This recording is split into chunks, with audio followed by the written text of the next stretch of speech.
wabarakatuh. Pertama-tama saya ucapkan banyak terima kasih kepada Bapak Ibu yang telah meluangkan waktunya untuk hadir di sini dalam rangka pembahasan dan pemahaman budaya positif modul 1.4 dari pembelajaran guru penggerak. Ya. Pertama-tama marilah kita mengucapkan puji dan syukur kita kepada Allah Subhanahu wa taala yang senantiasa memberikan kita segala rahmat dan hidayahnya. Tentunya pada hari ini berupa nikmat kesehatan, kesempatan serta waktu luang kita untuk hadir di tempat ini dalam rangka pemahaman dan pembahasan modul 1.4 budaya positif dari apa yang kami pelajari di pendidikan guru penggerak. Tak lupa pula kita kirimkan salam dan kasih kita kepada junjungan Nabi besar kita Nabi Muhammad SAW beserta keluarga beliau, sahabat beliau, serta para tabi'in tabi'ut, serta seluruh umat muslim yang senantiasa mengikuti sunnah beliau. Bapak Ibu, kita santai saja ya. Ini cuma penyampaian tentang budaya positif.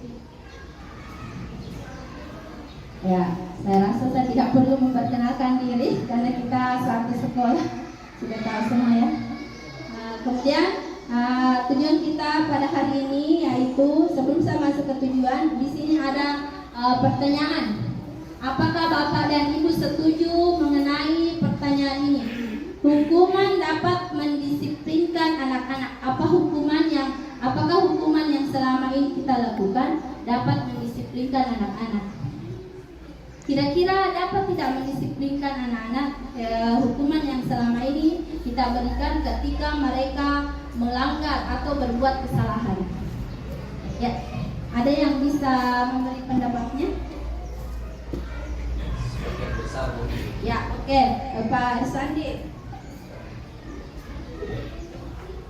Baik, bismillahirrahmanirrahim. Pendapat saya kalau di sekolah kami ini, kita ini sudah ada beberapa hukuman pendisiplinan anak yang bisa mendisiplinkan. Namun ada beberapa juga yang kiranya masih kurang, yang perlu dibenahi bersama-sama semua guru maupun tenaga pendidikan di sekolah kita. Terima kasih. Terima kasih banyak Pak atas pendapatnya. Mungkin dari ibu-ibu ada yang ingin menanggapi atau merasa setuju atau tidak tentang pernyataan ini. Hukuman dapat mendisiplinkan anak. Atau bisa juga yang pertanyaan kedua, pemberian hukuman dengan hal positif seperti membaca atau membersihkan halaman sekolah, apakah dapat meningkatkan disiplin anak-anak? Apakah yang selama ini pernah kita lakukan itu di sekolah kita, apakah hal itu dapat mendisiplinkan anak-anak? Bagaimana dampaknya? Apakah besar atau kecil? Kemudian yang pertanyaan pemantik ketiga, memberi penghargaan dapat meningkatkan motivasi anak-anak. Apakah selama ini kalau kita memberikan penghargaan kepada anak-anak itu dapat meningkatkan motivasi anak-anak? Ya. Kira-kira bagaimana pendapat Bapak Ibu tentang hal ini? Ya, bagaimana Pak Ibu?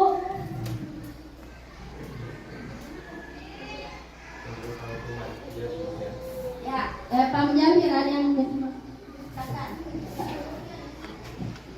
Ya, jadi pemberian hukuman dengan hal positif seperti membaca, membersihkan halaman sekolah itu kan yang sering kita laksanakan di sekolah kita ini, dan itu bisa membuat anak-anak disiplin dengan beberapa bukti yang sudah terjadi di lapangan. Hanya saja ada beberapa anak yang mungkin strateginya bukan di sana. Sebagian ada pun dengan memberi penghargaan dapat meningkatkan motivasi belajar untuk anak. Itu pun juga kita sudah lakukan dan itu juga berhasil. Dan ada anak juga yang yang mungkin strateginya bukan di sana. Mungkin sebagian kecil seperti itu. Ya, terima kasih banyak Pak atas pendapatnya. Disinilah kita nanti mau belajar apakah benar hukuman dapat mendisiplinkan anak, apa kita setuju atau tidak. Kemudian memberikan hukuman dengan hal positif seperti membaca atau membersihkan halaman sekolah dapat meningkatkan disiplin anak, kemudian memberi penghargaan, apakah itu juga memotivasi mereka. Jadi ini adalah tujuan kegiatan kita pada hari ini.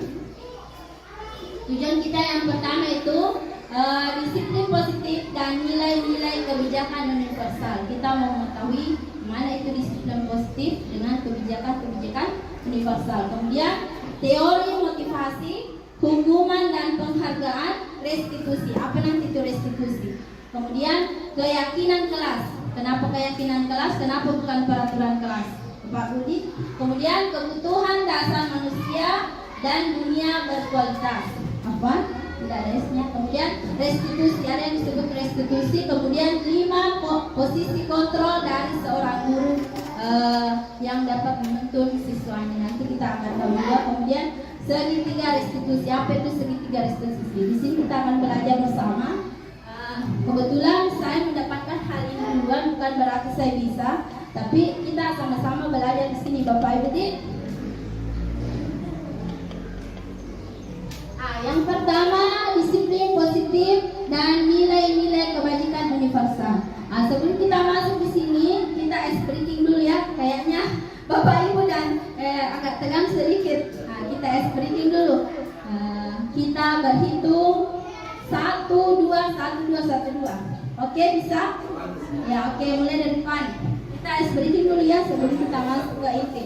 Silakan dari depan, Ibu. 1. 1, 2, 1, 2.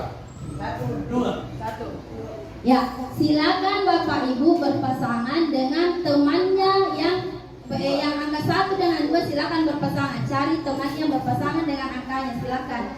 Ya, berdiri Bapak Ibu. Ya, berdiri. Silakan cari. Ya, oke. Bisa di sampingnya, bisa di belakang aja, silakan bisa.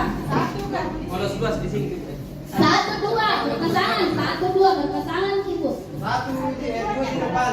Enggak, berpasangan diambil pasangan.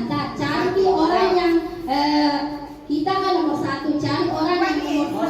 Oh, cari nomor 2. Seperti itu. Berpasangan Ki. Ya. Ternyata murid dan guru sama saja. Ya, silakan Bapak Ibu berhadapan. Kemudian rentangkan tangan seperti ini. Tangan kanan ke depan, 1 saja. 1 ke depan. Ya, oke. Pak, mundur sedikit. Ya, oke. Sekarang angka 1 itu angka ganjil atau angka genap? Ganjil. Angka 2 itu angka ganjil atau genap?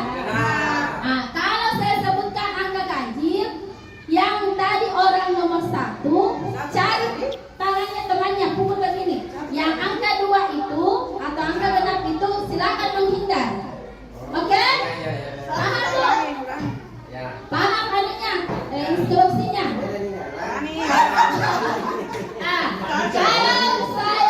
Kalau saya sebutkan angka 1, angka ganjil, orang yang tadi nomornya nomor 1 silakan cari atau pukul tangan temannya. Yang angka genap menghindar. Bagaimana cara tak menghindar? Oke? Oke. Kita mulai dulu. Ya, begitu juga nanti sebaliknya. Oke. Nah, di sini mau dilihat konsentrasinya Bapak Ibu. Siap? Siap. Oke. 5. Tidak ada bergerak. 5 itu ganjil atau genap? 5 itu angka ganjil. Jadi yang memukul itu atau mencari tangannya temannya ada nomor 1. Yang nomor 2 silakan menghindar. Keceratan menghindari yang lainnya. Oke? Iya Bu, kalau begitu gampang sekali harus teraca. Ya, oke.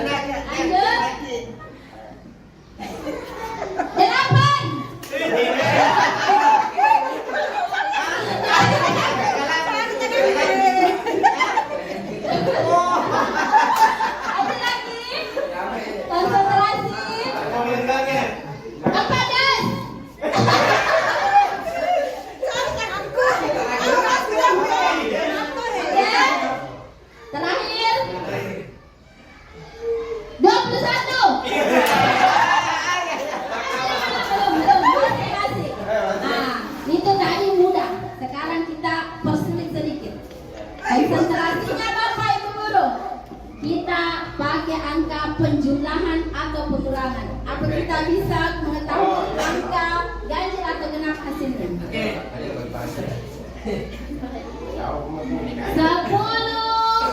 ditambah 21. Lanjut,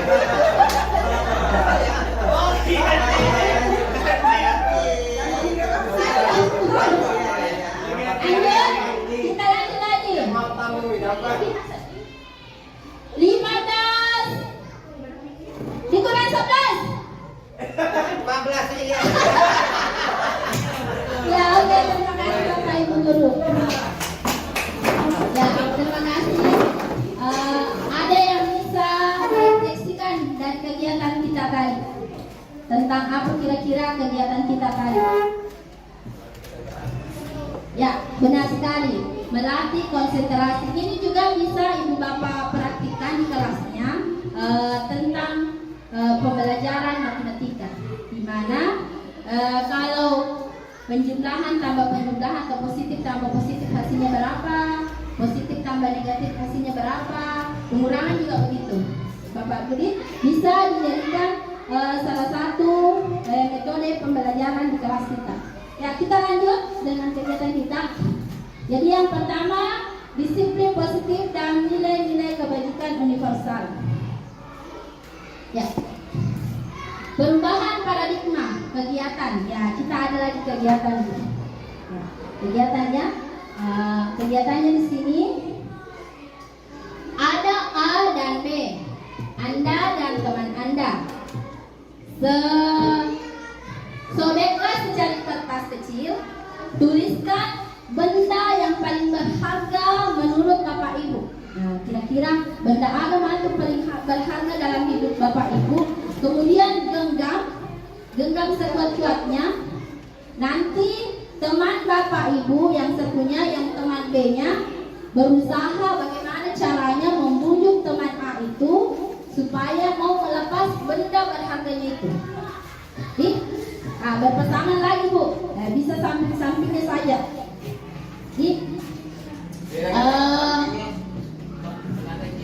Ya, belakang. Yang depan jadi yang di depan jadi orang A, yang di belakang jadi orang B. Oke. Jadi yang di depan saja menuliskan benda berharganya. Ya. Yang di depan menuliskan benda berharganya, kemudian genggam seerat-eratnya. Kemudian orang B, bagaimana caranya membujuk temannya itu agar mau melepas benda berharganya itu. Ya, oke, kita mulai ya Budi. Silakan tulis benda berharganya.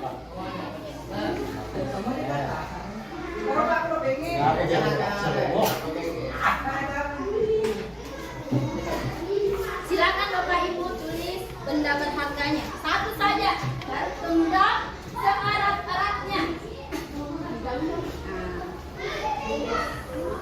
Kira-kira dalam hidup Bapak Ibu Guru, benda berharganya dalam hidupnya apa? Silakan tulis, baru genggam seerat-eratnya. Kemudian tugasnya yang orang B, bagaimana caranya membujuk orang A ini agar memberikan benda berharganya. Silakan Bapak Ibu. Jangan. Bagaimana juga itu orang A mempertahankan benda berharganya itu. Seperti itu. Ya, silakan.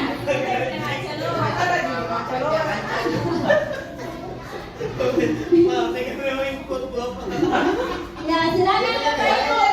Makanya kalau istri tulis namanya.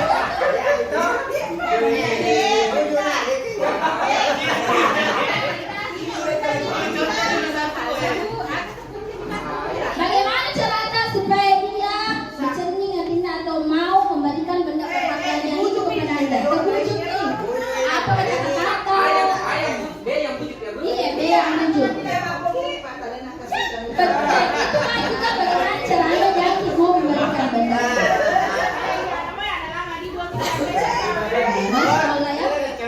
Silakan Bapak Ibu.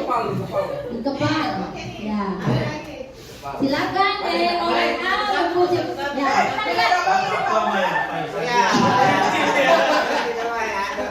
Merayu Pak, merayu.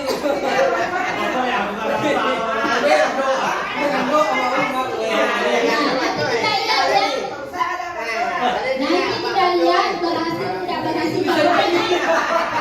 Pokoknya kita lakukan dulu. Berhasil atau tidak berhasil nanti kita lihat. Yang jelas ada yang bodoh di Ada tujuannya itu. Iya ada tujuannya. Tidak? Apakah Bapak Ibu sudah melakukan hal tersebut? tidak mau kak saya. Ya. Ini Oke. usaha sebenarnya tapi harus dibagikan sama orang. Ya, iya. Apa yang dilakukan itu sih? Ya. Masya Allah. Benar ya? Nah, dan apa yang saya lakukan? Tentunya apa yang terjadi? Ada yang bisa verifikasikannya? Kenapa kita bisa berikan muka? Kenapa kita tidak mau balikan nih? Bagaimana cara kamu membujuk? Ada yang bisa? Nah, tadi kita lihat bersama bahwa Pak Irsandi dengan rela memberikan benda berharganya. Padahal itu adalah hal paling berharga dalam hidupnya. Tapi kenapa dia mau memberikannya? Nah, silakan Pak Irsandi, apa alasannya memberikan benda berharga tersebut? Jangan-jangan istrinya? Bagus sekali nih. Apa ya? Ada Mungkin saya mengadu saja ke apa ya, berikanlah yang paling berharga yang kita miliki, ya. Oh, masalah paling ini. Yang baik itu. Ada tapi datang ada yang Kalau kalian tahu tadi benda berharganya dari Pak Irsandi, apa kira-kira sampai dia mau rela memberikan kepada temannya? Dan benda itu bisa bermanfaat juga bagi orang lain. Ya, Masya Allah ya, ternyata apa yang kita lakukan tadi, tidak semua benda berharga itu harus kita miliki selamanya. Bisa dibagi ke orang lain, bisa bermanfaat untuk orang lain, jadi maka bisa dibagi. Ya, ada juga yang tidak mau membagikan benda berharganya, kita juga setuju, itu juga tidak salah. Kenapa? Karena benda berharga itu kan berharga sekali. Saya juga tidak mau memberikan benda yang paling sangat berharga kepada orang lain, apalagi itu milik pribadi. Ya. Seperti itu mungkin ini dari kegiatan kita ini. Kemudian perubahan paradigma teori kontrol, teori pilihan, ilusi kontrol. Nah di sini jadi ada ilusi guru mengontrol murid. Selama ini kita berilusi bahwa kita ini bisa mengontrol murid kita. Nah, ternyata itu kurang sedikit tidak baik untuk pendidikan anak-anak kita. Nah, karena itu agak sedikit melenceng ya dari kita memikirkan bahwa kita ini bisa mengontrol setiap orang. Ternyata itu kurang berdampak baik. Kemudian ilusi bahwa kritik dan membuat orang merasa bersalah dapat menguatkan karakter.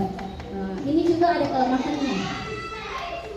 Kita membuat orang bersalah, apakah itu berdampak baik atau berdampak positif terhadap orang? Ini juga ternyata ada kelemahannya. Kemudian ilusi bahwa semua penguatan positif, efektif dan bermanfaat. Nah, ini semua yang kemarin yang bisa kita rubah dari paradigma teori kontrol dan teori pilihan. Kemudian ilusi bahwa orang dewasa memiliki hak untuk memaksa. Ini juga ternyata berdampak kurang bagus. Nah, bahwa kita sering memaksakan kehendak kita kepada orang lain, terutama untuk murid-murid kita. Apa yang kita lakukan selama ini, itu banyak juga saya lakukan selama ini. Kayak memaksa anak-anak untuk diam, dilarang anak-anak untuk mengekspresikan pendapatnya, seperti ribut atau apa. Padahal terkadang mereka butuh sesuatu yang lebih selain kita suruh diam di mejanya saja.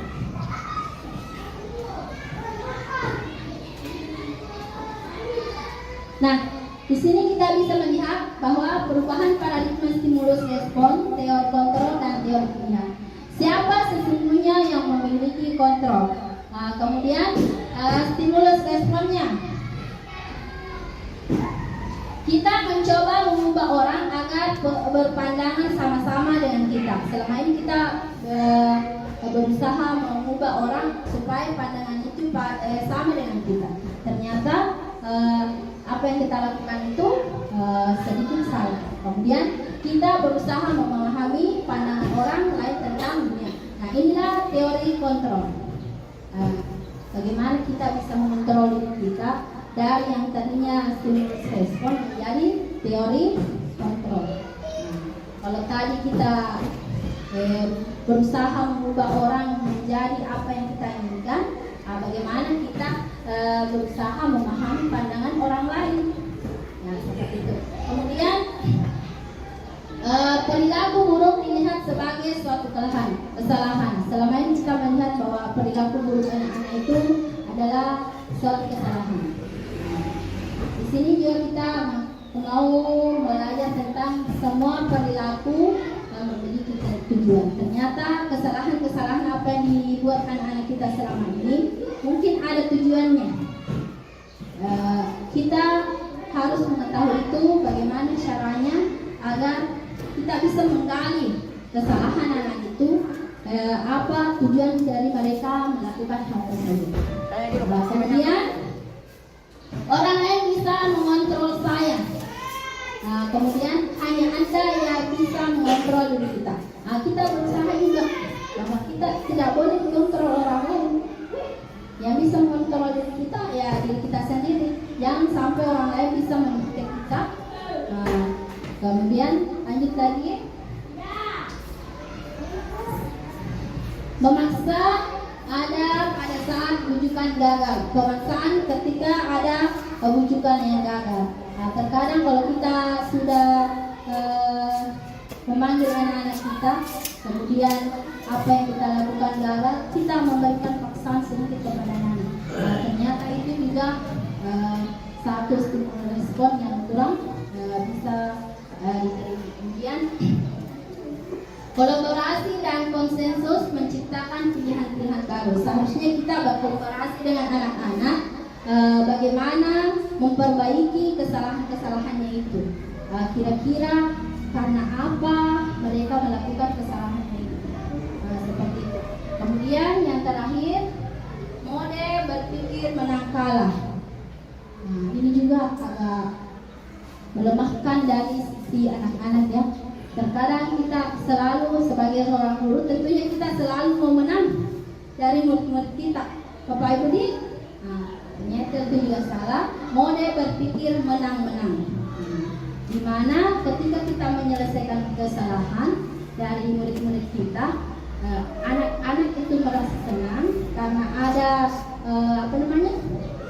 penyelesaian yang bisa mereka terima dan juga bisa kita terima bersama. Bukan merasa anak-anak itu bersalah terus sepanjang hidupnya telah melakukan kesalahan. Kita sudah menang karena kita memberikan hukuman kepada anak-anak kita. Kemudian di sini kita mau apakah makna disiplin itu? Ya. Disiplin dari bahasa Latin disipliner yang artinya belajar.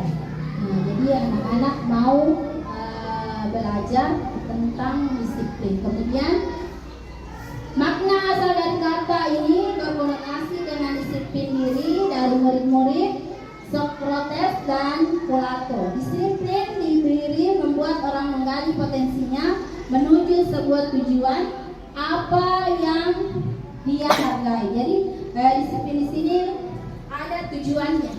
Ya, jadi bagaimana kita mendisiplinkan anak itu ternyata ada tujuannya.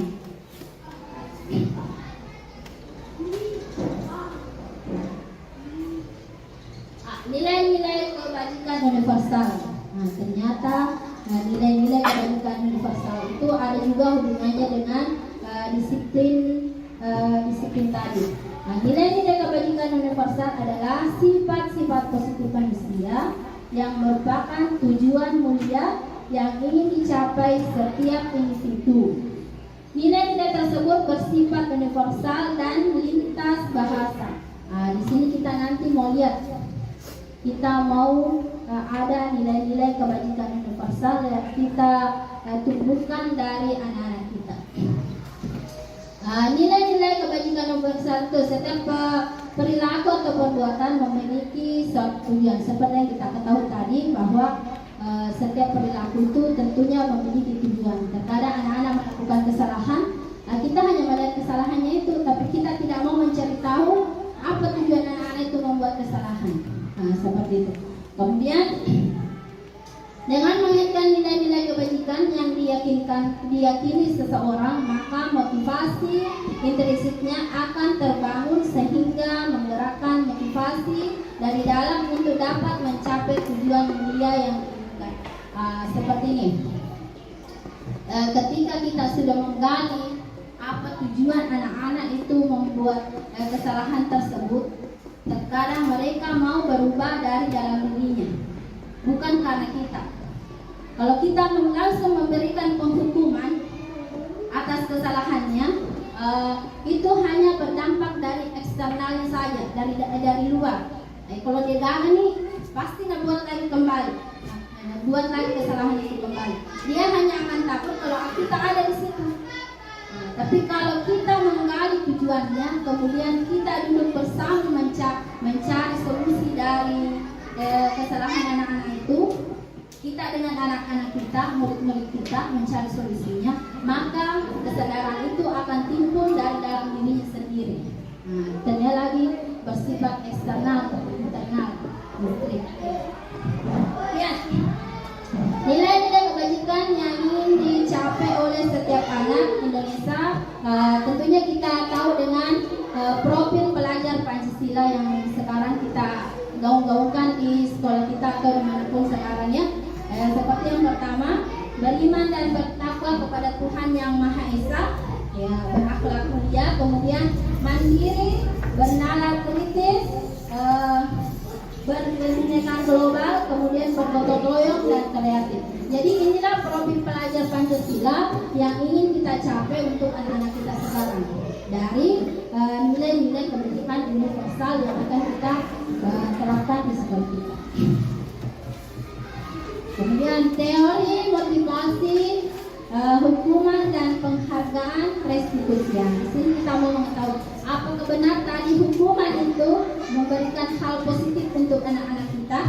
Apakah penghargaan itu selalu memberikan hal positif untuk anak-anak kita? Ya, sebelum kita masuk, kita explicating lagi, ya, supaya lebih semangat. Explicatingnya seperti ini.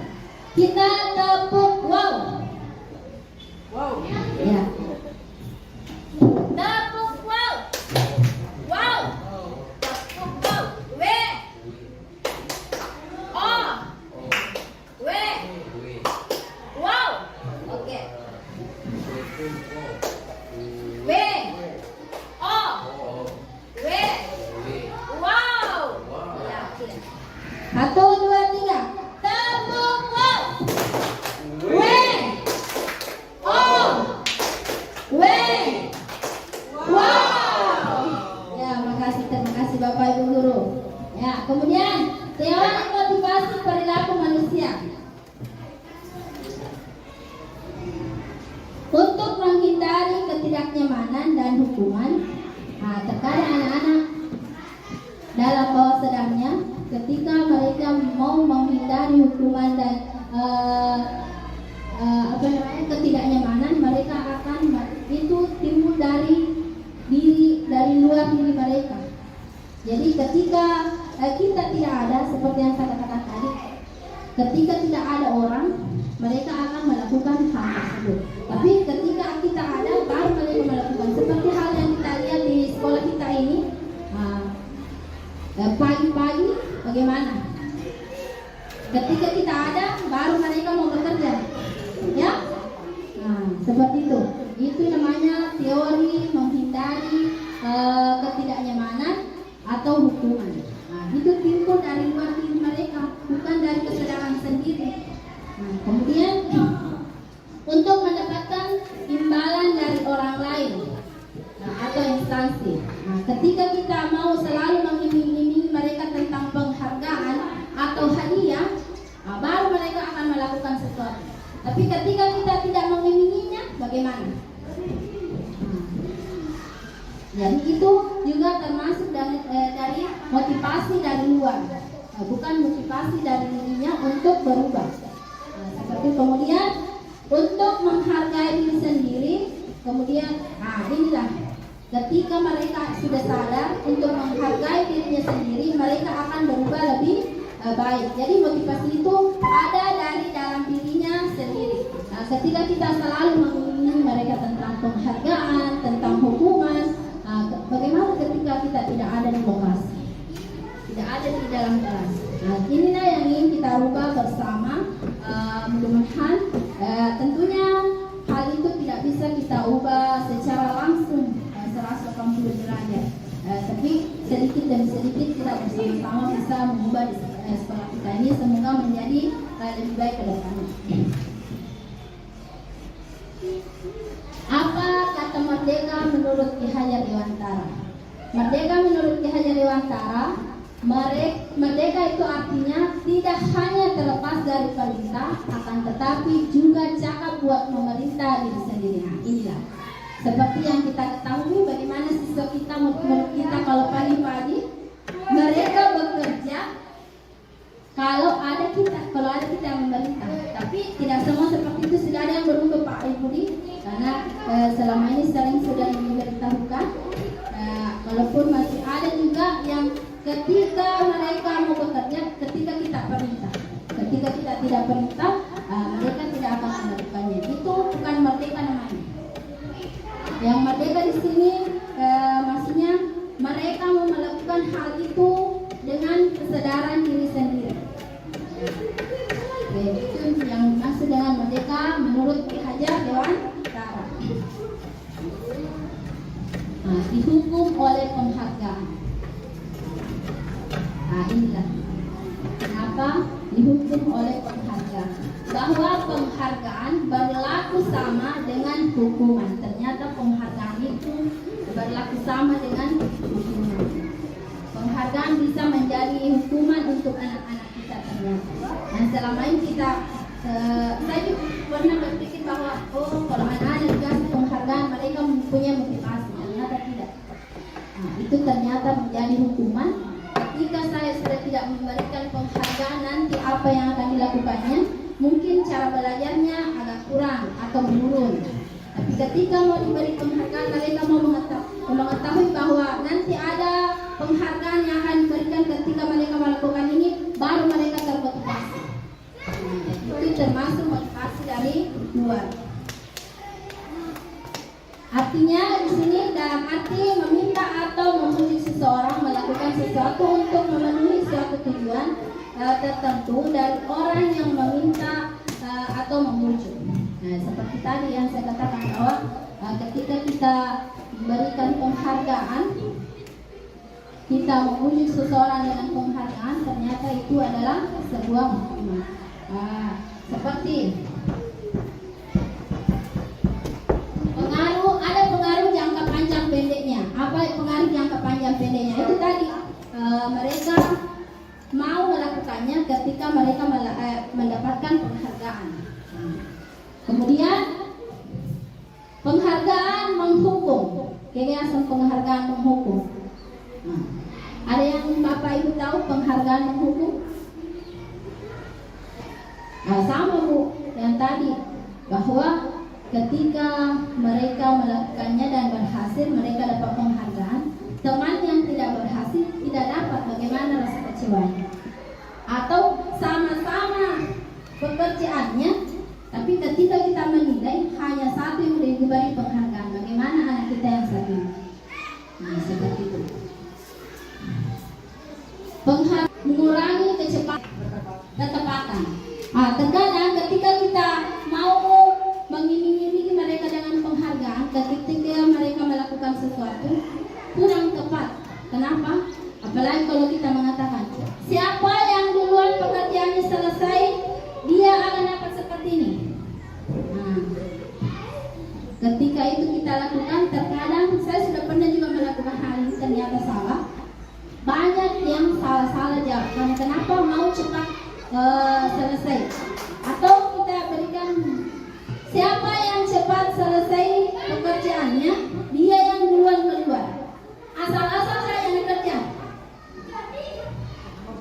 Iya, karena dia mau keluar seperti itu.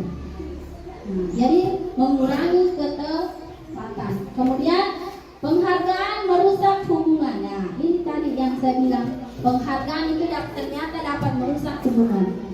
Kenapa? Ketika anak-anak ini punya pekerjaan yang sama, tapi karena kita sebagai guru tentunya ada penilaian khusus yang mungkin siswa kita tidak tahu. Nah, kita memberikan penghargaan di sini, yang ini tidak. Bagaimana hubungannya? Apalagi kemarin tadi mereka kerjasama mengerjakan sesuatu. Ternyata hanya satu orang yang kita beri penghargaan, yang lain tidak. Bagaimana hubungan anak ini? Tentunya akan rusak.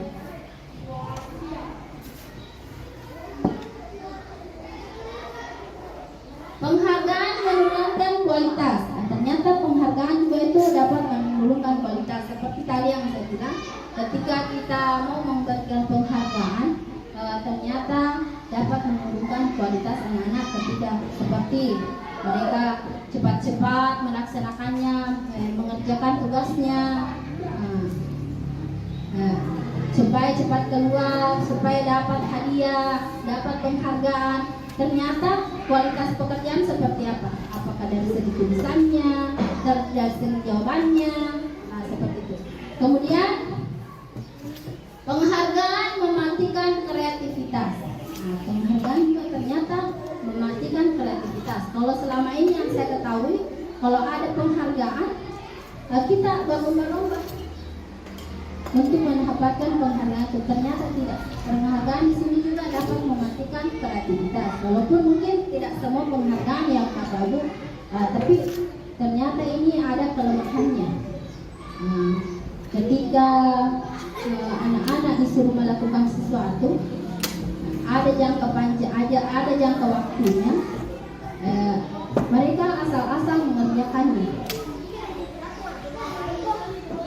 Tidak lagi melihat keindahan, ketepatan dari pekerjaan yang mereka lakukan. Kemudian yang terakhir, penghargaan mengurangi motivasi intrinsik. Ini yang motivasi intrinsik, motivasi dari dalam diri. Penghargaan itu hanya muncul karena mereka ingin mendapatkan sesuatu. Itu terjadi karena motivasi dari luar, eksternal. Kami agak melo nolongan. Bukan karena ingin dirinya sendiri berhasil, tapi karena kami agak-agak nolongan. Tentunya karena pelajarannya ingin mencapai. Seperti itu. Bentuk program kebajikan atau apresiasi. Selanjutnya, dalam memberikan apresiasi, pengakuan perlu diingat beberapa hal. Jadi ternyata untuk memberikan apresiasi tidak perlu mesti selalu hadiah berupa barang. Beri dukungan secara khusus. Seperti yang kita lakukan di sini, Bapak Ibu sudah melakukannya juga. Kita sudah memberi dukungan secara khusus kepada anak-anak kita yang agak kurang membaca. Itu sudah termasuk memberi dukungan secara khusus. Bapak Ibu sudah hebat di sini, memberikan kepada seperti yang kita lakukan, les kepada anak-anak kita yang kurang membaca, kita ambil. Itu sudah masuk memberi dukungan secara khusus. Kemudian memberi pengakuan secara pribadi. Kalau kita mau memberikan pengakuan secara pribadi kepada anak-anak, mungkin kita juga jangan langsung di depannya teman-temannya. Kita lakukan secara pribadi. Agar kenapa? Itu tadi tidak merusak hubungan antar temannya. Kemudian memberi pengakuan kepada semua muridnya. Jika kita mau memberi pengakuan kepada murid, harus kita beri pengakuan semua, walaupun tidak semua murid mendapat atau melakukannya dengan baik kegiatannya tadi. Oh, anak ini alhamdulillah sudah baik, tapi perlu ditingkatkan. Seperti itu mungkin Pak Dudi. Kemudian memberi pengakuan secara konsisten. Kita harus konsisten. Jangan makanya kemarin kita beri pengakuan. Makanya Ibu misi EDTL pengakuan, jadi bagaimana? Kembali tadi merusak hubungan. Harus konsisten kalau kita mau melakukan sesuatu. fokus pada proses. Ya, jadi apa yang kita lakukan, kita harus fokus pada proses ini.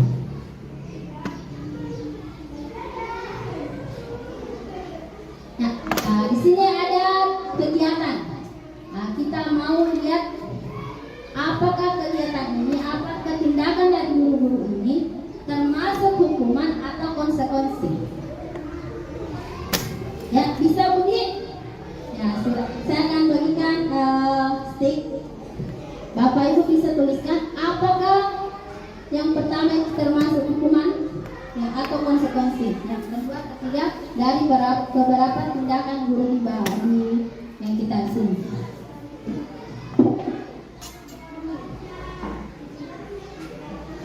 Bisa ibu satu not ini bisa langsung satu. Hanya dua apa?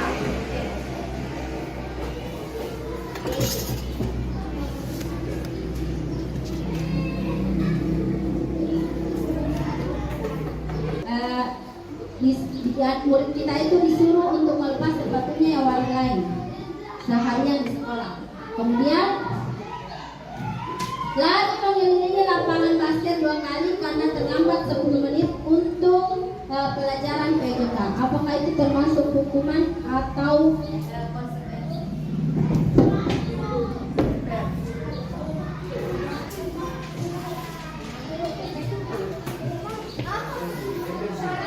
Kalau bisa tuliskan ada di atasnya. Kita tahu ini jawabannya siapa.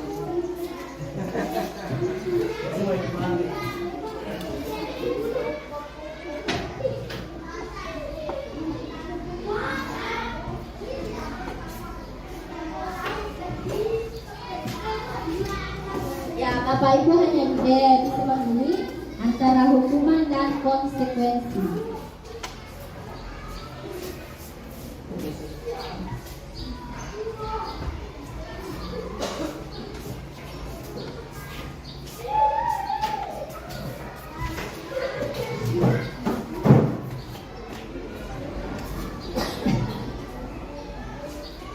Ay, hindi nakita pa. Baca ang hirang eh. Kami?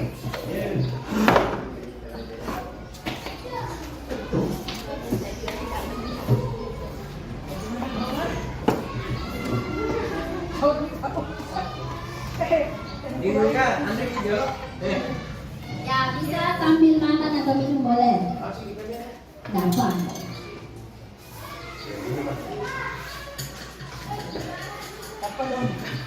Santai kita.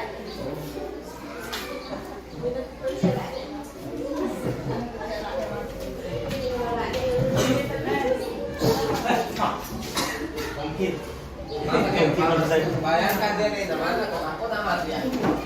Ayan ang nasa. Ya, asik mati. Alpe tetap. Ay, ada. Sama kami biasa. Oh iya, enggak sih.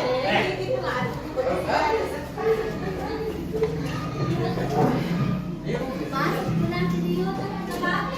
Harus hitam ya ini ya. Mama na lang.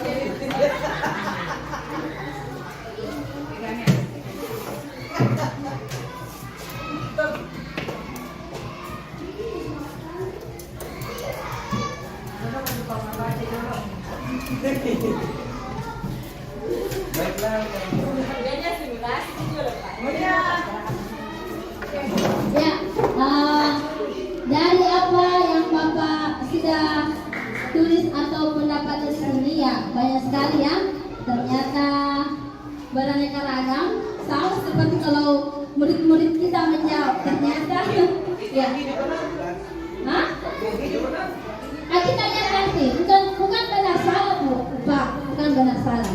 Nah, kita lihat nanti jawabannya ya. Mungkin dari Bapak Ibu yang sudah berpendapat ada yang bisa membantu saya.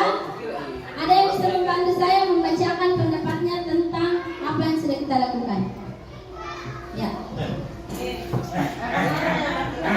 Jadi kemudian Ya. Mana Bapak? satu laki-laki main. Wah, Saya geser dulu. terang lah ini terang lah. Ya. Lanjut Pak. Ini orang di mana boleh? Boleh selang-seling boleh. Lanjut Pak bisa memfoto. Ini foto tak mau naik. Baik, rekan-rekan guru, saya akan bacakan hasil pemikiran saya tentang hukuman atau konsekuensi tindakan guru. Tugas perbedaan hukuman dan konsekuensi, yaitu tindakan guru dan kita mengisinya hukuman atau konsekuensi. Yang pertama, mencatat 100 kali di dalam buku kalimat saya tidak akan terlambat lagi karena terlambat ke sekolah. Saya pilih hukuman. Ya, boleh. Nah, boleh. Yang lain lagi, yang pertanyaan kedua. Yang lain lagi. 1, 2, 3, 4, 5, sampai 7 orang naik. Yang kedua, lari mengelilingi lapangan basket 2 kali karena terlambat hadir di sekolah. Menurut saya ini merupakan hukuman. Ya, oke. Yang ketiga, ada yang bisa membacakannya? Paling.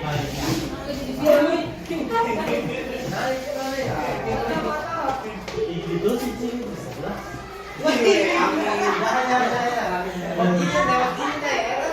Amin. Pertanyaan ketiga yaitu murid diminta untuk push up 15 kali karena tidak menggunakan masker ke sekolah. Mungkin pada waktu itu saya anggap sebagai konsekuensi karena ada mungkin aturan yang kita tetapkan bahwa kalau tidak menggunakan masker maka kita akan kena hukuman denda. Masya Allah, calon guru penggerak. Tindakan guru yang keempat. Ya, siapa yang bisa? Silakan Bapak Ibu.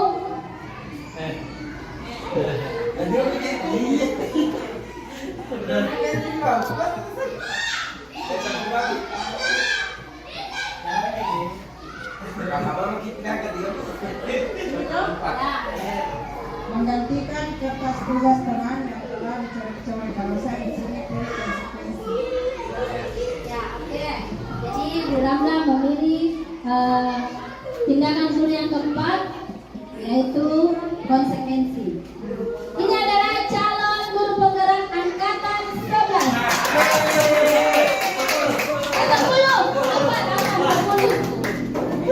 Lanjut, tindakan guru yang kelima.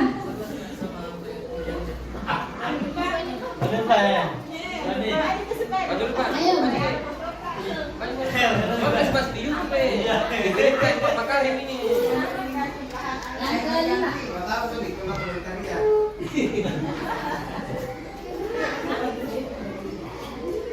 Sekarang tumpahan air ini ditulis sama tersekel pada satu layar. Saya memilih konsekuensi. Ya, Bu Irma memilih konsekuensi untuk tindakan guru yang keenam. Kelima.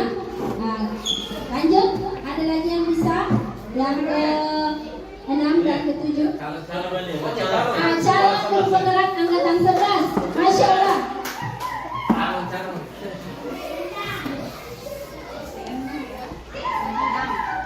Murid disuruh untuk mengenakan sepatu saya di sekolah karena tidak mengenakan sepatu hitam. Menurut pendapat saya termasuk hukuman atau konsekuensi. Yang saya pilih adalah konsekuensi.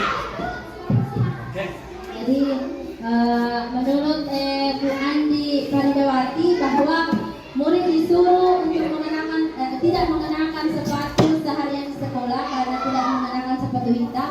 Menurutnya itu adalah konsekuensi. Ya. Lanjut yang terakhir, lari menuju siapa? Kira-kira dari Bapak Guru pensiunkan itu konsekuensi atau hukuman? Silakan Pak.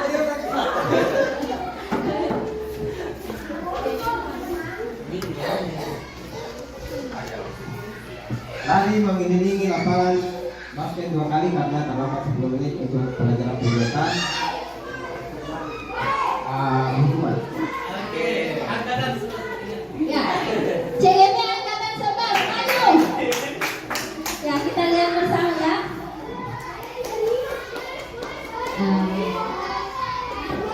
apakah dari pernyataan Bapak Ibu tadi kira-kira Konsekuensi itu apa? Dia kepanasan, kalau kepanasan dia sebenarnya lari, dia kepanasan biasa dulu.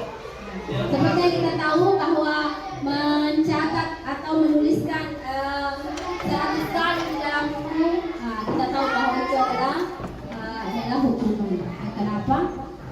Dia berdampak kepada anak, ya. Kemudian lari mengelilingi lapangan basket 2 kali karena terlambat hadir di sekolah, itu juga sebuah hukuman. Kemudian murid diminta untuk push up 15 kali karena tidak menggunakan masker di sekolah, itu juga sebuah hukuman karena itu hadir dari sebuah peraturan, makanya dia adalah hukuman. Kemudian mengganti kertas tugas teman yang dicoret-coret, itu adalah konsekuensi. Mana ketika teman atau murid kita mencoret buku temannya, tentunya kita menyuruhnya atau memberikan solusi untuk mengganti bukunya. Itu bukan sebuah hukuman, itu adalah konsekuensi karena mereka sudah mencoret buku dari temannya. Seperti itu. Kemudian membersihkan tumpahan air di meja tulis karena tersenggol pada saat belajar, itu juga sebuah konsekuensi. Kenapa? Bukan hukuman, tapi konsekuensi. Kalau kita memberikan hukuman, tentunya kita tidak menyuruhnya untuk membersihkan itu. Ketika kita menyuruhnya untuk membersihkannya, itu namanya konsekuensi dari apa yang sudah dia lakukan.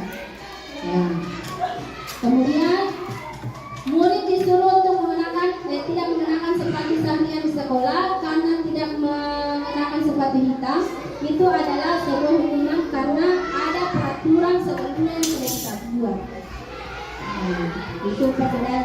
Kalau konsekuensi itu lahir dari bukan peraturan, dari peraturan. Kemudian hasil perbuatan, perbuatan yang timbul. Kalau hukuman itu hadir karena ada peraturan yang sudah dibuat sebelumnya. Kemudian yang terakhir, lari mengelilingi lapangan basket 2 kali karena terlambat 10 menit untuk pelajaran PBK. Karena dia terlambat, kita berikan konsekuensinya lari lapangan basket.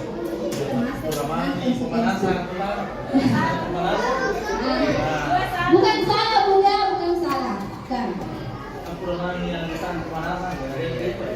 Kita bisa lihat di sini perbedaan hukuman dan konsekuensi.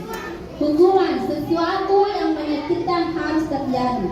Maksudnya ya lagi hukuman anaknya pasti akan terjadi sesuatu yang menyakitkan pada dirinya.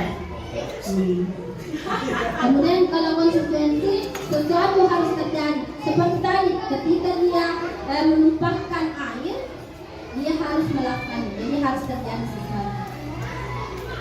Bisa dipahami yang menyakitkan dan harus terjadi. Kalau konsekuensi itu tidak harus menyakitkan, tapi harus terjadi. Seperti tadi ketika dia terlambat, dia harus keliling lapangan 2 kali. Terjadi sesuatu tapi tidak menyakitkan kan? Bapak Ibu tahu? Melap meja apa menyakitkan atau tidak? Tidak. Tapi harus terjadi. Kemudian yang kedua, membuat anak sakit fisik maupun hati untuk jangka waktu yang panjang atau pendek. Jadi hukuman itu membuat anak-anak sakit hati.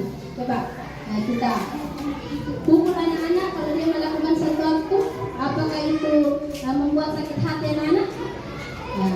Kita berpikir dia tidak sakit, tapi bagaimana dengan jiwanya?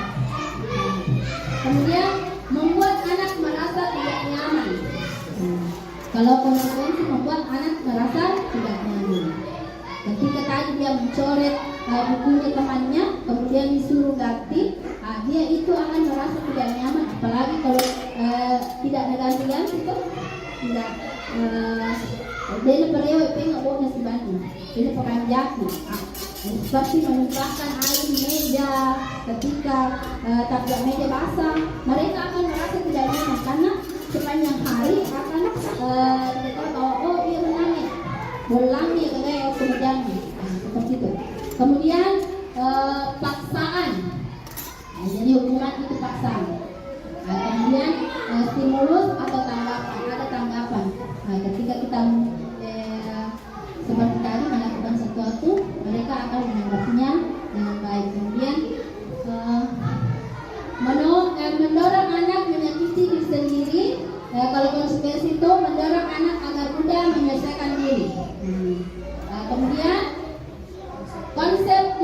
yang buruk, konsep diri yang baik. Kenapa penghukuman itu menjadi konsep diri yang buruk? Itu tadi, ketika kita ada, mereka akan melakukan, maksudnya patuh. Tapi ketika kita tidak ada, bagaimana? Tidak semua anak-anak itu patuh apa yang kita lakukan ketika kita tidak ada. Kalau konsekuensi mendorong anak agar mudah menyelesaikan diri. Kemudian konsep diri yang baik. Kemudian anak belajar untuk menyembunyikan kesalahan. Konsekuensi anak belajar untuk mematuhi peraturan. Anak belajar untuk menyembunyikan kesalahan. Bedanya dengan hukuman. Hukuman itu anak belajar ketika mereka melakukan kesalahan karena takut hukuman, mereka kadang menyembunyikan kesalahannya. Biasa tanpa sengaja kita yang mengetahui, tapi kalau mengatakan mereka yang memberitahu kita kesalahannya, tidak. Kemudian anak belajar untuk mengetahui peraturan. Ketika kita memberikan konsekuensi terhadap apa yang mereka lakukan, itu membuat anak-anak belajar sendiri tentang mematuhi peraturan.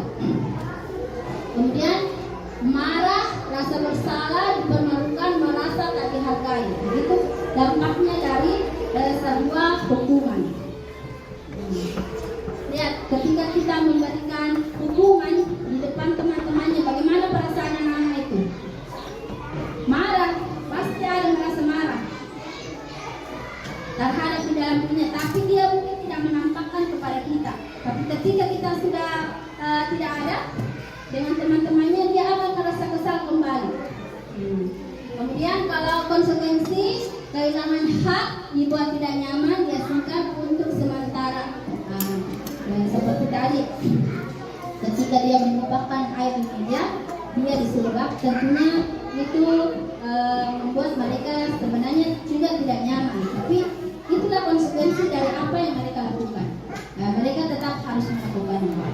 Jadi sampai di sini bagaimana Bapak Ibu? Sudah bisa dibedakan antara hukuman dan konsekuensi? Sudah? Sudah? Ya, oke, kita lanjut ya. Lihat, di sini adalah identitas, bahwa hukuman itu adalah identitas yang gagal. Kemudian identitas yang sukses yang bisa kita terapkan dengan kedisiplinan, yaitu konsekuensi. Kemudian ada lagi yang disebut dengan restitusi. Ternyata ini lebih baik lagi daripada konsekuensi. Pemberian hukuman itu adalah identitas yang gagal ternyata. Tapi apa yang kita lakukan selama ini, kita terkadang tidak sadar selalu memberikan hukuman. Di sini kita mencari solusi, ternyata apa yang kita akan lakukan. Di sini ada beberapa pertanyaan atau pernyataan bahwa yang tadi, bahwa konsumsi adalah sesuatu yang harus terjadi. Kemudian kalau restitusi merupakan pilihan.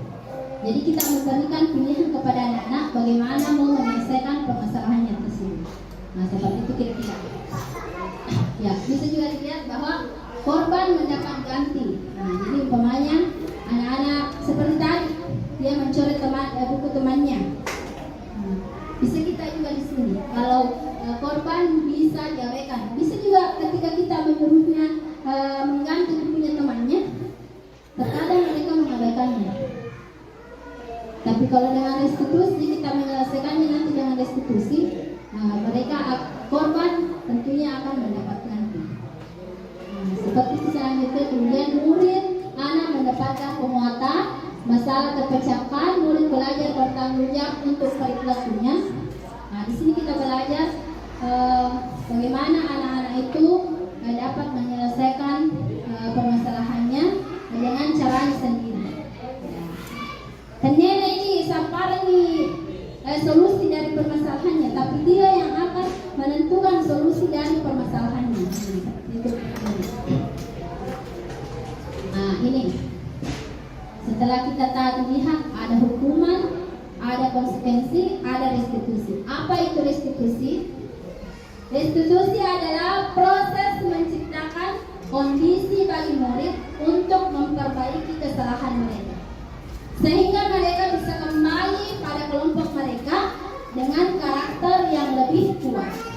Kemudian, restitusi juga merupakan proses kolaboratif yang mengajarkan murid untuk mencari solusi untuk masalah mereka dan membantu murid berpikir tentang orang seperti apa yang mereka ingin menjadi tujuan mulia dan bagaimana mereka harus memperlakukan orang lain. Jadi restitusi itu kita membantu murid untuk menyelesaikan permasalahannya. Seperti itu. Sehingga ketika mereka kembali ke lingkungannya, mereka sudah menjadi pribadi yang lebih kuat lagi.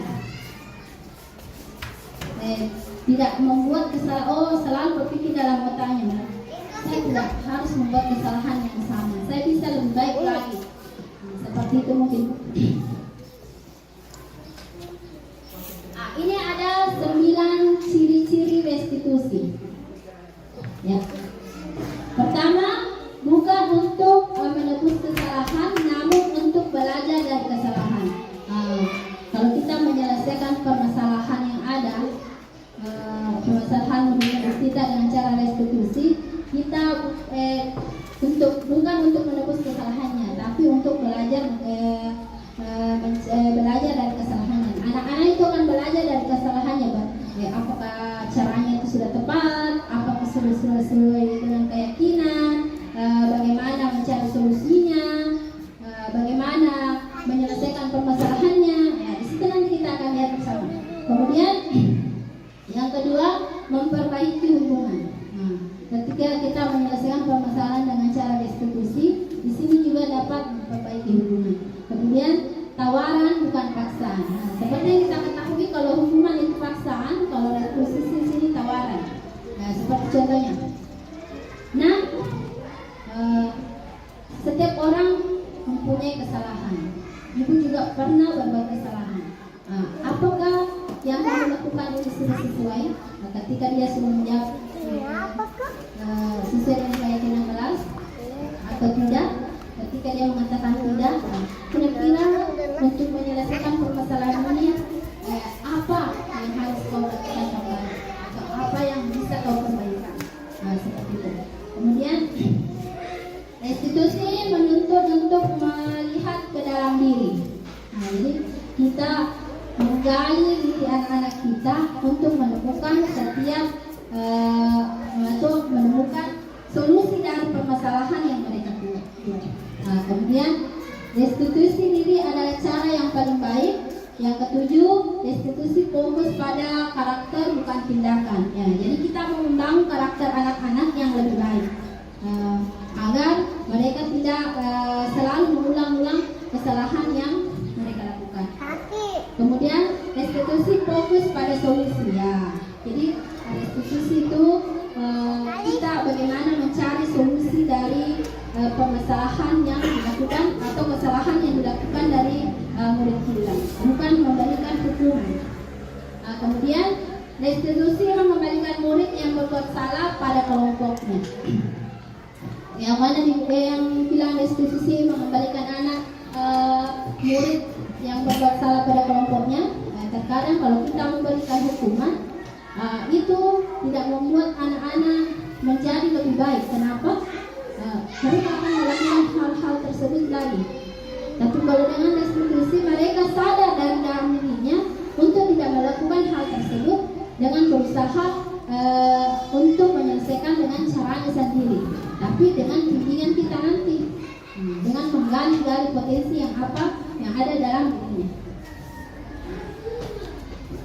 Nah, untuk hal itu tentunya kita memerlukan keyakinan kelas. Apa itu keyakinan kelas?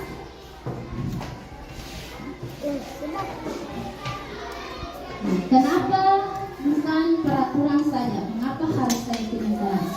Dulu kita selalu mengatakan peraturan kelas, Pak Budi. Yang kita ketahui itu peraturan kelas, bukan keyakinan kelas. Kenapa tidak peraturan saja? Mengapa harus keyakinan kelas? Seperti ini.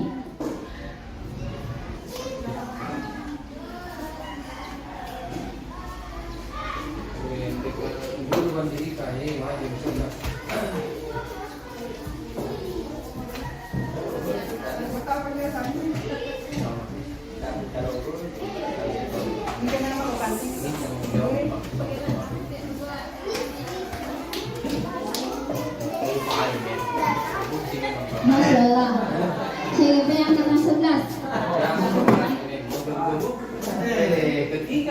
Masya Allah, pwede yoga.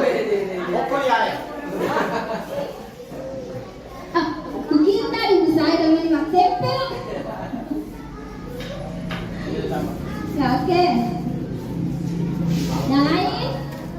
Ya, boleh sambil mencicipi atau sedang yang ada ala kadarnya.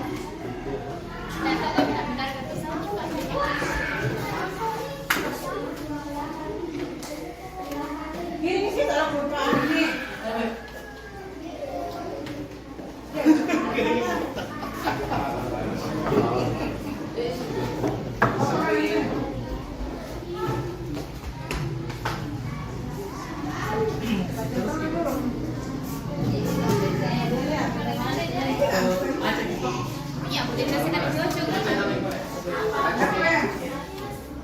Yang penting ada. Ini.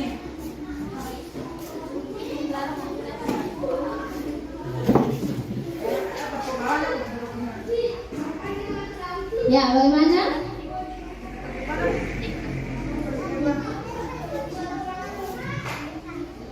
Hadir di sekolah 15 menit sebelum pembelajaran dimulai. Kira-kira keyakinan kelas apa yang harus kita tanamkan pada murid kita? Kemudian dilarang melakukan kekerasan. Kita harus menanamkan keyakinan apa kepada murid kita untuk tidak melakukan kekerasan. Kemudian dilarang menggunakan narkoba. Kemudian bergantian atau menunggu giliran. Kira-kira ini termasuk keyakinan apa yang harus kita tanamkan kepada murid-murid kita untuk melakukan hal tersebut. Kemudian menggunakan masker.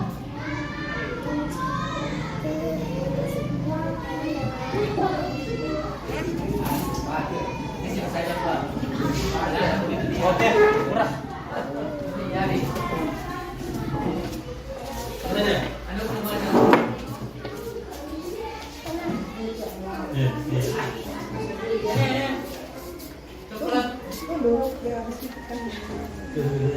Ya, siapa yang halaman 10? Sudah?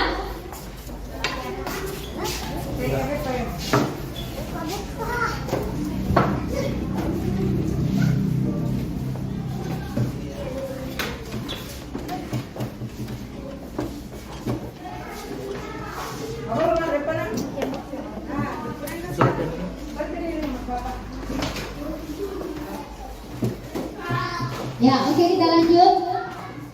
Sudah? Nah, saya bacakan Bu ya.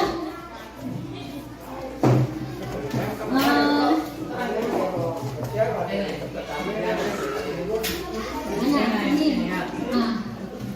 Menurut Pak Amin,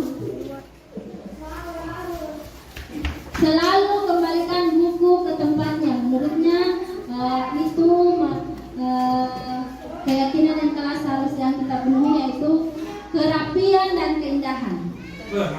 Masya Allah. Tepuk tangan kepada Amin. Kemudian yang selanjutnya, dilarang mengganggu orang lain. Menurut Pak Mujabid, itu termasuk nilai keyakinan kedisiplinan. Kemudian hadir di sekolah 15 menit sebelum pembelajaran dimulai. Menurut Bu Andi Ida, itu termasuk keyakinan kelas kehadiran. Nah, kemudian dilarang melakukan kekerasan. Siapa ini? Menurut Bu Ramla, masuk dalam keyakinan kasih sayang. Masya Allah. Nah, kemudian dilarang menggunakan narkoba. Saya tidak tahu ini siapa namanya. Masuk dalam keyakinan kesehatan. Kemudian bergantian atau menunggu giliran. Menurut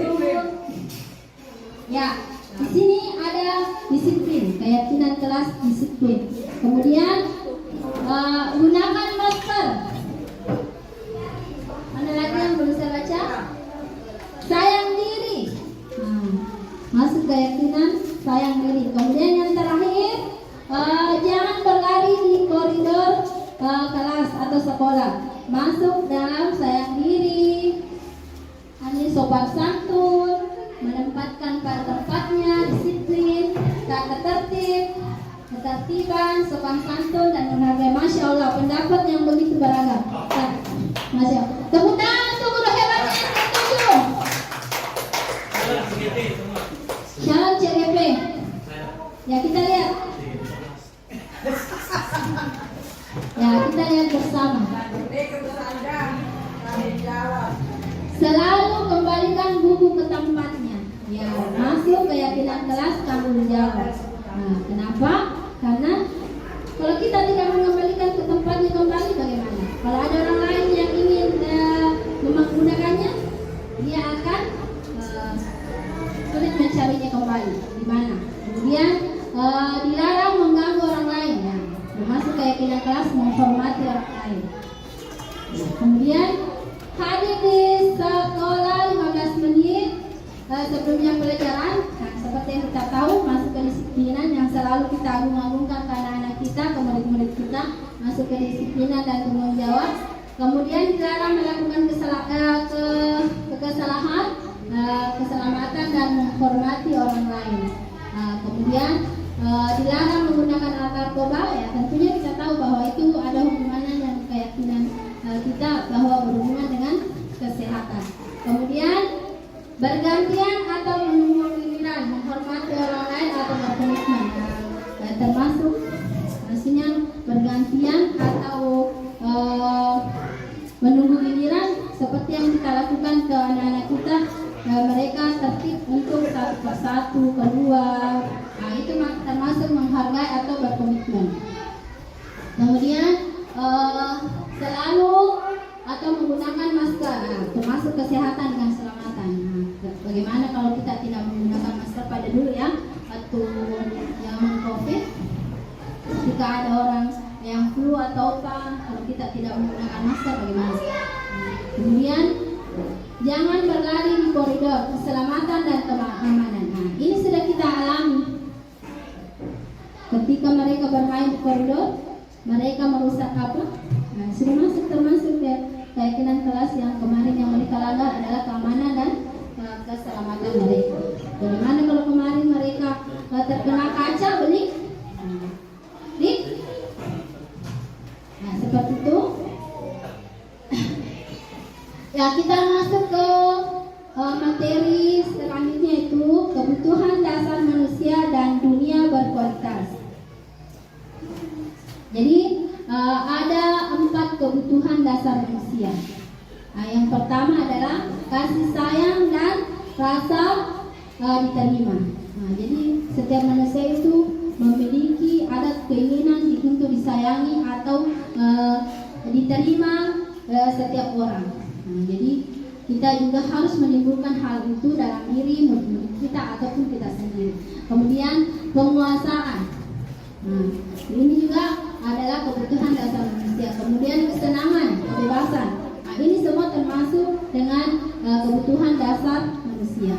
Nah, di mana kita ingin merasa bersenang, di lingkungan sekolah kita ingin bersenang sehingga kita selalu ingin datang ke sekolah. Kemudian kebebasan. Nah, mungkin karena kebebasan ini mereka terkadang melakukan pelanggaran atau kesalahan-kesalahan. Nah, kita masuk ke posisi 5, posisi kontrol. Nah, disinilah kita ingin mengetahui posisi kontrol dari seorang guru. Ternyata ada 5 posisi kontrol yang harus kita ketahui. Nah, lihat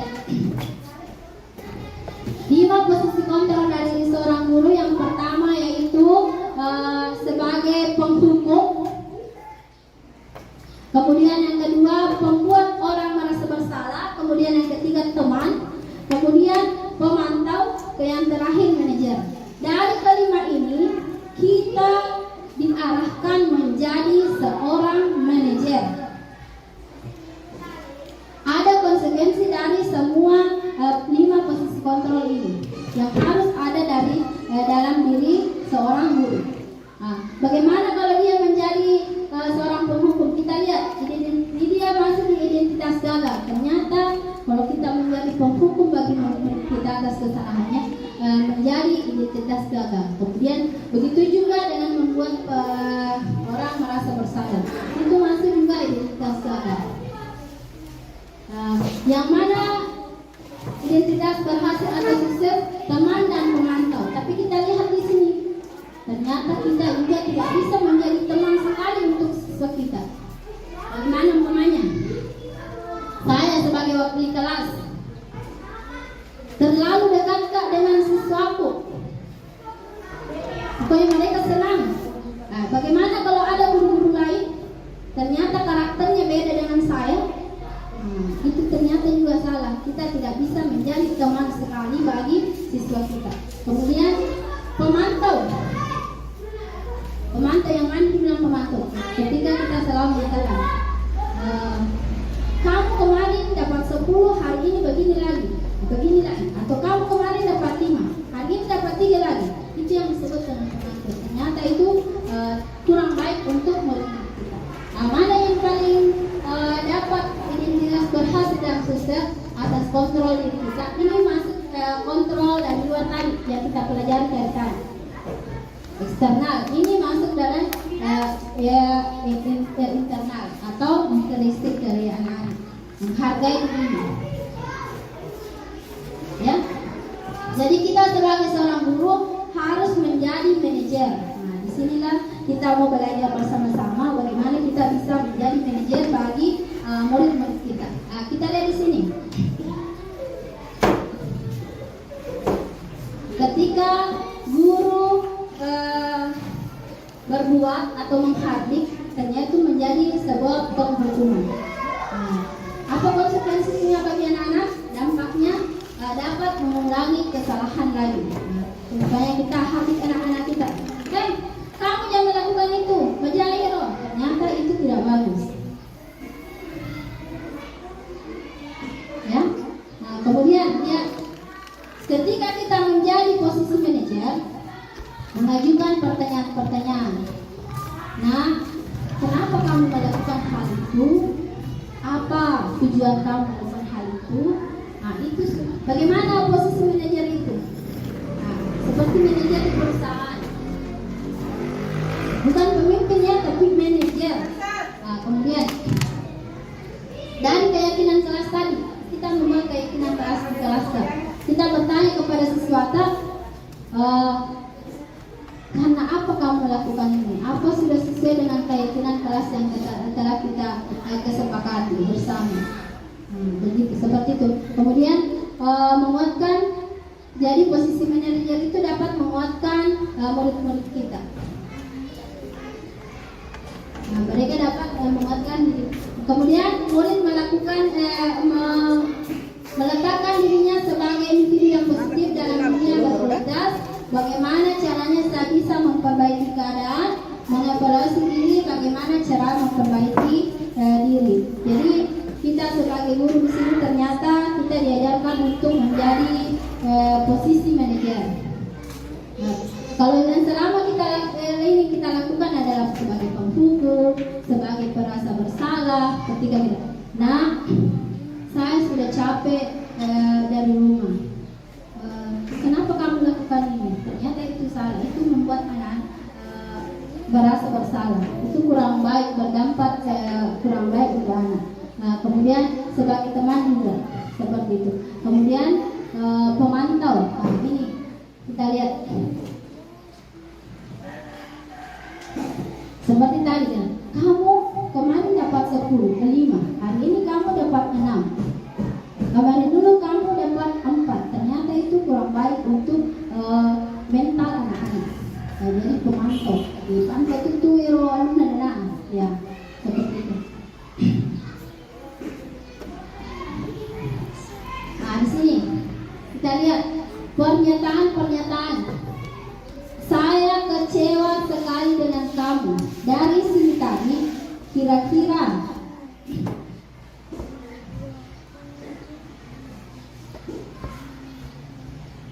pertanyaan itu dia masuk di penghukum, merasa bersalah, teman, pemantau, atau manajer. Nah, dari yang ini tadi. kita bisa lihat di sini bagian-bagiannya. Ini perbuatan yang dilakukan guru. Ya. Kira-kira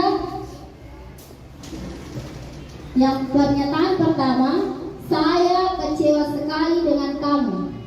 Nah, kira-kira itu masuk posisi penghukum, merasa bersalah, pemantau, teman, atau posisi kontrol? Merasa bersalah. Oke, kita sepakat nomor 1 merasa bersalah ya. Kemudian nomor 2, kamu tidak pernah benar melakukannya. Nah, itu masuk pemantau atau merasa bersalah, teman, manajer, atau penghukum. Ya, ada yang mengatakan penghukum, ada yang mengatakan pemantau. Oke, kita simpan jawabannya. Kemudian yang kedua, yang ketiga, ayolah lakukan demi ibu atau bapak guru. Nah, teman, oke, kita simpan. Kemudian, apakah kamu mau mendapatkan stiker bintang hari ini? Teman? Ya, ada yang mengatakan teman, ada yang mengatakan pemantau. Oke, kita simpan jawabannya lagi. Kemudian, bagaimana kamu bisa menyelesaikan masalah ini? Oke, kita simpan manajer. Ya, kemudian yang selanjutnya, kamu selalu yang paling terakhir. Ya. Merasa bersalah, teman. Kemudian apa lagi? Pemantau. Oke, kita lihat. Ya.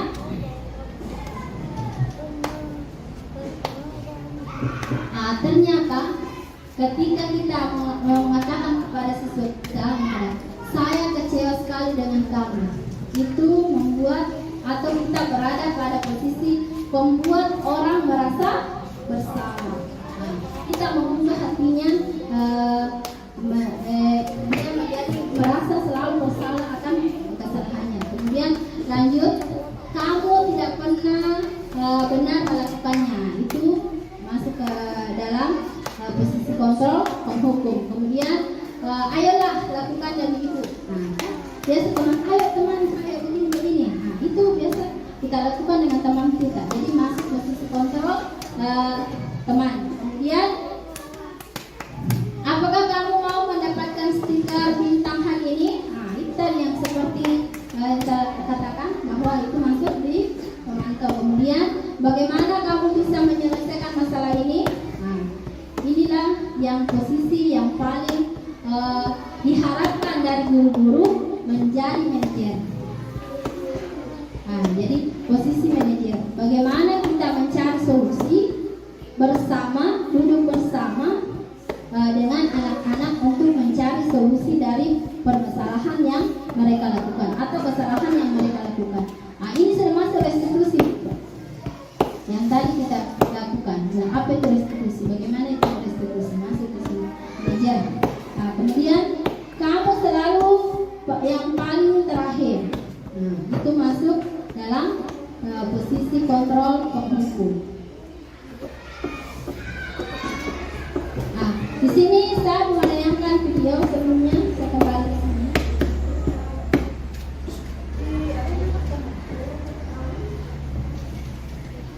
Nah, bisa ibu perhatikan yang mana itu masuk penghukum, membuat orang merasa bersalah, kemudian teman, pemantau, manajer. Ya, bisa Bapak Ibu perhatikan di layar, ya. Sudah. Nah, kemudian saya akan menayangkan satu video kira-kira yang dilakukan oleh ibu guru ini masuk di posisi mana, biar lebih membuat kita lebih terang akan kegiatan ini.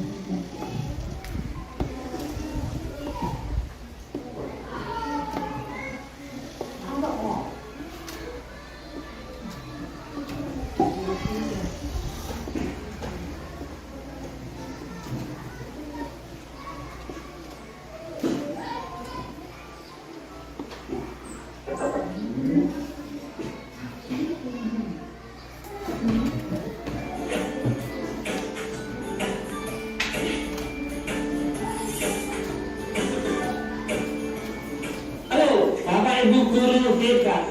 Video ini akan menampilkan 5 adegan interaksi guru dan murid. Silakan menonton dan merefleksikannya.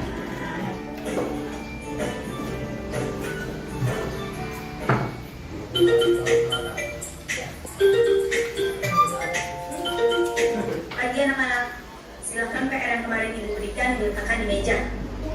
Anton, kamu sudah mengerjakan belum? Belum mengerjakan saya, Bu. Kamu selalu ya nggak ngerjain PR. Sekarang kamu duduk di depan, lalu tulis. Saya berjanji tidak akan mengulangi lagi. Saya berjanji akan berusaha menjadi murid yang rajin belajar sampai pelajaran saya selesai.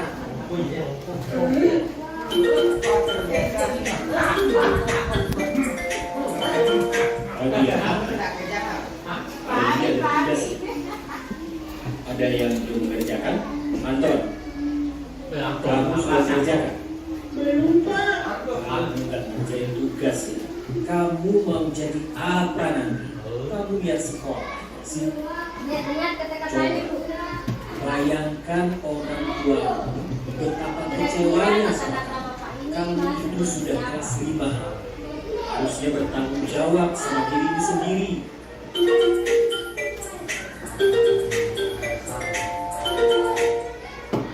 Maaf, Bu, saya terlambat. Ya udah, nanti jangan diulangi lagi ya. Kalau kamu rajin, ibu senang lihatnya. Ya, Anggota ya, anggota. kali itu ya maksudnya. Tas dulu dong.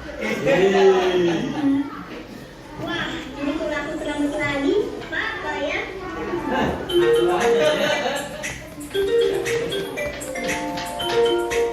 Kamu kok nggak pakai baju olahraga? Kamu sudah 3 kali loh baju olahraga bulan ini. Iya, Pak. Udah 3 kali berarti saya dapat saksi, Pak. Ay, bonus na. Asli na eh. Ini, Bu, saya mau ngumpulin tugas. Maaf ya, Bu, saya terlambat ngumpulin tugas. Lambat mengumpulkan tugas. Iya, Bu, saya pulang sore banyak ibu jaga warung. Gak sempat ngerjain tugas. Apa yang bisa kamu perbaiki? Dan tugas tepat waktu. Coba, kapan biasanya kamu membantu ibu jualan? Cepetnya sampai jam 8 malam, Bu. Bagaimana kalau kamu membuat jadwal? Kapan kamu akan mengerjakan tugas? Oh, gitu ya. Coba dulu. Terima kasih, Bu. Nah, ya itulah tadi video pembelajaran situasi 5 posisi kontrol yang dilakukan guru pada video tadi. Kira-kira situasi yang pertama tadi menunjukkan tentang apa? Hukum. Yang pertama tentang ya penghukum, kedua pembuat merasa bersalah, kemudian yang ketiga teman, kemudian yang keempat pemantau, yang kelima manajer. Ya, posisi manajer inilah yang harus kita tanamkan, yang harus ada dalam diri kita kerjakan.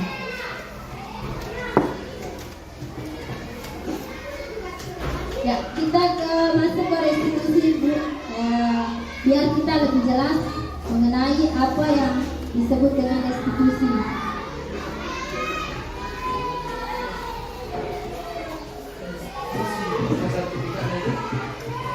Nah, segitiga restitusi. Ya, segitiga restitusi. Yang pertama itu validasi kebutuhan. Yang mana masuk validasi kebutuhan? Yang pertama, kamu tentu punya alasan mengapa melakukan hal tersebut. Itu yang harus kita gali dulu kepada anak. Kita memvalidasi tindakannya, makanya kita bertanya kepada anak. Tentu kamu punya alasan mengapa kamu melakukan hal tersebut. Ketika mereka melakukan kesalahan, nah kita memvalidasi dulu tindakannya. Oke? Nah itu yang dimaksud segitiga restitusi. Kemudian atau adakah cara yang lebih baik atau efektif untuk mendapatkan apa yang kamu lakukan? Banyak anak melakukan kesalahan. Kita bertanya dulu, memvalidasi, mencari tahu apa penyebab tindakan tersebut. Kita menggali alasannya melakukan hal tersebut dengan seperti kata-kata seperti ini. Ini contoh di video tahu kata-kata kira-kira seperti itu. Kemudian tindakan yang kedua dari segitiga restitusi yaitu menanyakan keyakinan kelas. Setelah kita tahu apa alasan mereka melakukan hal tersebut, untuk apa mereka melakukan hal tersebut, kita tanya keyakinan kelas. Yang seperti tadi, umpamanya dia tidak mengerjakan tugasnya, masuk keyakinan kelas apa itu? Umpamanya nilai-nilai apa yang telah kita sepakati? Kita kan punya keyakinan kelas, makanya kita harus membuat keyakinan kelas. Kalau dia tidak mengerjakan tugasnya, kira-kira masuk keyakinan kelas apa itu? Atau mereka berkelahi, keyakinan kelas apa yang mereka langgar? Kita harus menggali atau menanyakan keyakinan kelas lagi. Setelah memvalidasi tindakan mereka, kita harus menanyakan keyakinan kelas lagi. Setelah itu menstabilkan identitas. Bagaimana caranya? Ya, kita mencari solusi dengan cara kita memberikan kepada anak-anak bahwa kita ini juga pernah melakukan kesalahan. Bukan hanya mereka pernah melakukan kesalahan. Bagaimana mereka itu mau mengakui kesalahannya, kemudian memperbaiki kesalahannya. Kita mencari solusi bersama untuk memperbaiki kesalahan atau pelanggaran yang mereka lakukan. Nah, itu yang disebut dengan segitiga restitusi. Pertama, validasi tindakan atau kebutuhan, kemudian menanyakan keyakinan, kemudian menstabilkan identitas. Nah, itu yang disebut segitiga restitusi. Nah, kita lihat di sini. Untuk membuat anak yang merasa gagal karena berbuat salah menjadi positif terhadap dirinya. Itulah tujuan dari menstabilkan identitas. Kita mau membuat anak itu merasa gagal tadi karena melakukan kesalahan menjadi positif terhadap dirinya.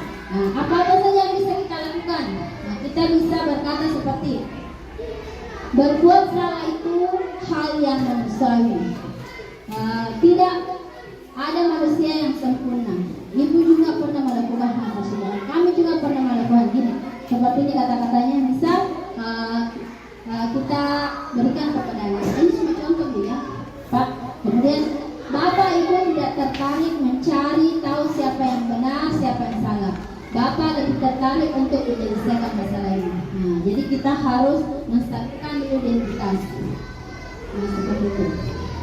Jika ada anak-anak yang berkelahi, kita tidak perlu mengetahui siapa yang salah, siapa yang benar.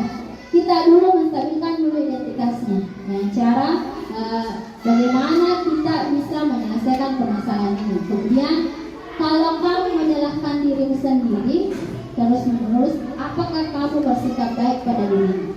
Nah, ada juga anak-anak ketika berbuat kesalahan, dia akan menyalahkan terus dirinya sendiri. Nah, jadi kita harus menstabilkan, ya. Nah, kita harus dulu menstabilkan anak-anak. Kemudian validasi kebutuhan, membantu murid mengenali basic.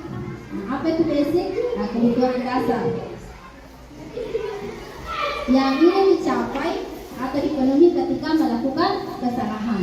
Nah, kita dulu validasi kebutuhannya. Apa kira-kira kebutuhan? Apa yang ingin dicapai murid kita sehingga dia melakukan kesalahan? Tidak ada yang melakukan kesalahan tanpa tujuan atau sesuatu yang ingin dia capai. Pasti ada. Nah, apakah positif atau negatif nanti kita lihat. Seperti itu. Kemudian pada dasarnya setiap tindakan manusia tujuannya adalah memenuhi basic need atau kebutuhan dasar, apakah itu power, freedom, love, and belonging, fun, and survival. Nah, ada beberapa hal yang membuat mereka melakukan kesalahan tersebut. Jadi kita harus mengenali dulu kira-kira kebutuhan apa, kebutuhan dasarnya yang ingin mereka penuhi untuk karena mereka melakukan kesalahan tersebut. Seperti kita bisa berkata kepada mereka, nah kalau bisa saja melakukan hal yang lebih baik dari ini, tapi kamu tidak melakukannya. Kamu pasti punya alasan mengapa melakukannya. Seperti itu. Kita bisa menggali atau menemukan hal apa yang mereka inginkan untuk melakukan kesalahan tersebut. Kemudian apa yang penting bagi kamu? Kira-kira apakah hal itu penting bagi mereka lakukan untuk memenuhi tujuan dasar dari apa yang ingin mereka butuhkan? Ketika melakukan kesalahan tersebut, kemudian kamu boleh tetap berusaha menjaga sikap itu, tapi tambahkan sikap yang lain yang baru. Contohnya seperti kita memberikan tugas kepada anak-anak, kemudian dia tidak mengerjakannya atau tidak mengumpulkannya. Kita bisa validasi kebutuhannya dulu. Kita tanya, kenapa dia tidak kenapa, apa alasannya dia tidak mengumpulkan tugasnya, kenapa dia tidak mencatat tugasnya pada hari itu. Ketika kita sudah mengetahuinya, kemudian kita bisa mengatakan kepada dia, kita membuat perkataan yang lebih positif agar menggugah mereka bisa mengerjakan tugasnya lagi. Seperti itu. Kemudian maukah kamu belajar cara lain untuk mendapatkan yang kamu butuhkan tanpa harus mengumpul? Seperti ketika mereka berkelahi akan sesuatu, umpamanya lagi gara-gara buku di perpustakaan. Bagaimana kita memvalidasi kebutuhan mereka supaya tidak melakukan hal tersebut lagi. Kemudian, apakah kamu bisa melakukan dengan lebih baik? Ini kira-kira perkataan kata-kata guru yang bisa memvalidasi kebutuhan dari kesalahan siswa. Seperti itu. Kemudian, terakhir kita menanyakan keyakinan kelas. Anak melihat kesalahannya dihubungkan dengan norma sosial dan nilai-nilai yang mendasari manusia berinteraksi dengan orang lain. Itu tadi keyakinan kelas. Kata-kata universal. Supaya anak melakukan kesalahan, setelah kita menstabilkannya, kemudian memvalidasinya, kemudian kita menanyakan keyakinan yang ada, apakah kesalahannya itu sudah sesuai dengan atau tidak sesuai dengan keyakinan yang ada. Supaya kita bisa berkata, apakah nilai yang kita percaya di kelas sekolah kita, apa hal itu, apa tindakan kamu, apa kesalahanmu ini sesuai dengan keyakinan yang kita bangun bersama di kelas. Jadi kita bisa menanyakan hal tersebut. Kemudian nilai-nilai universal apa yang telah kita sepakati. Ketika Bapak Ibu sudah membuat kesepakatan kelas atau keyakinan di kelas, kita sudah bisa melakukan hal tersebut. Kemudian kelas yang ideal itu seperti apa? Namanya anak-anak kita ribut di dalam kelas atau bermain saja tidak mengerjakan tugasnya. Kita bisa menanyakan kepada anak-anak keyakinan kelas apa yang ideal anak-anak. Kalau kita tadi sudah membuat kesepakatan kelas kepada anak-anak. Lanjut, apa yang kamu rasakan ketika kamu melakukannya? Kita lagi bertanya. Tidak semuanya bisa kita pilih salah satu, Bapak Ibu, untuk menanyakan keyakinan kelasnya. Disesuaikan dengan kesalahan yang dibuat anak. Kira-kira yang mana bisa kita tanyakan? Apa yang kamu rasakan ketika kamu melakukan itu?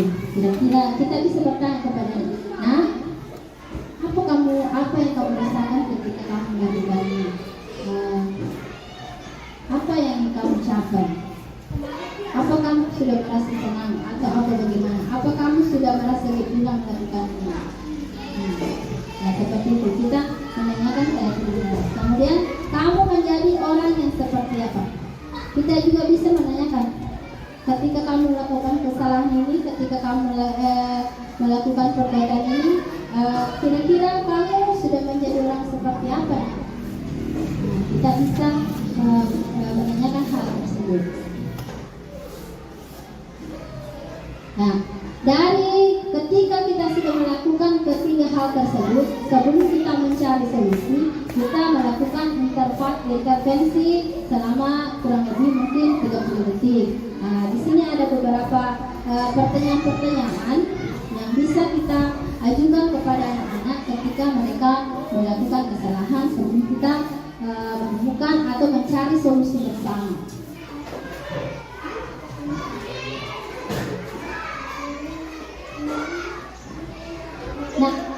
Nah, ya, mungkin kita sebelum penutup kita melakukan refleksi dari kegiatan kita pada hari ini.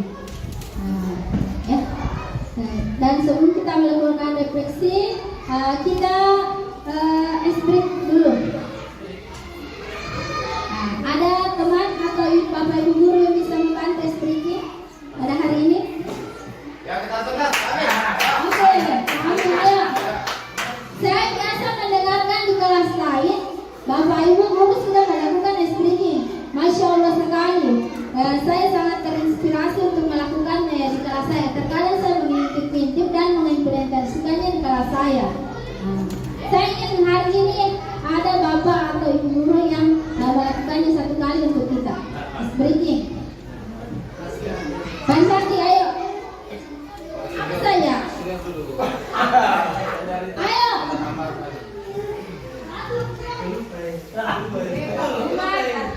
Bapak Umar, sering sekali saya mendengar Masya Allah sekali.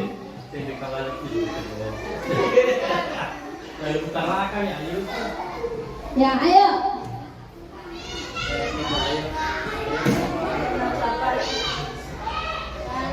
Ya, kita kembali lagi ke tadi tepuk. Wow. Oke, terima saja.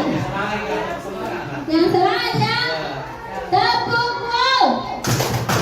Wey. Oh. Wey. Wow. Ya, gue begini, ya B. Iya, Begini. Ya, kita seragamkan ya. Satu dan tiga. Tepuk wow. Wey. Oh. Wey. Wow. Nah, kita tepuk untuk lebih menghargai dan menghormatinya. Bagaimana kalau kita ke Bapak ke Tipsek dulu? Ya. Untuk Bapak kami mohon.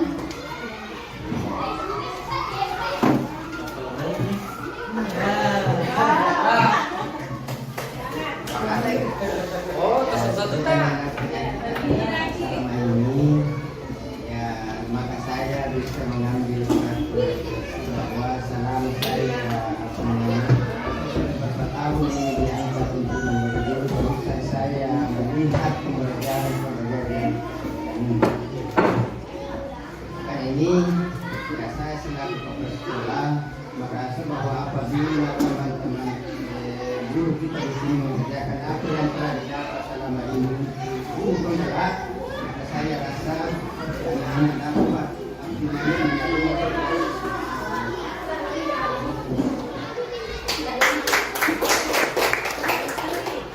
Terima kasih banyak Bapak kepada Bapak Tipsek yang memberikan dukungan penuh atas kegiatan kami selama ini. Sungguh sangat kami bangga kepada Bapak karena memberikan kesempatan kepada kami. Tentunya apa yang kami lakukan belum seberapa. Kami juga masih belajar. Perubahan itu mungkin belum ada terlihat, tapi semoga kedepannya kita bisa berkoordinasi, berkolaborasi untuk melakukan perbaikan-perbaikan untuk siswa atau murid kita kedepannya untuk sekolah kita ini. Ya, mungkin ada lagi dari Bapak perwakilan dari Ibu Guru. Ya. untuk merefleksikan kegiatan kita hari ini. Kira-kira tentang apa saja?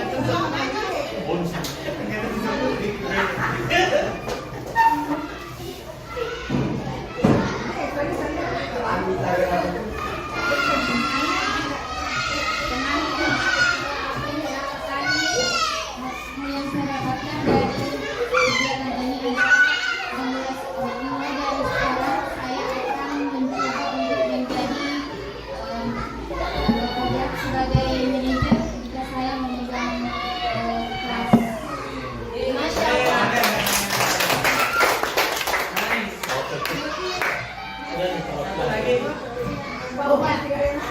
Bisa mungkin terakhir perwakilan dari bapak-bapak guru di SD Tujuh Merah Purwa.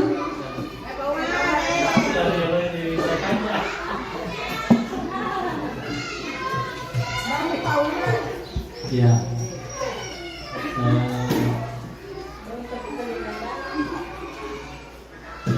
Terus terang saya merasa terbantu dengan adanya kegiatan ini terkait dengan penyelesaian masalah-masalah yang terjadi ketika proses pembelajaran itu selama siswa-siswa ada di sekolah.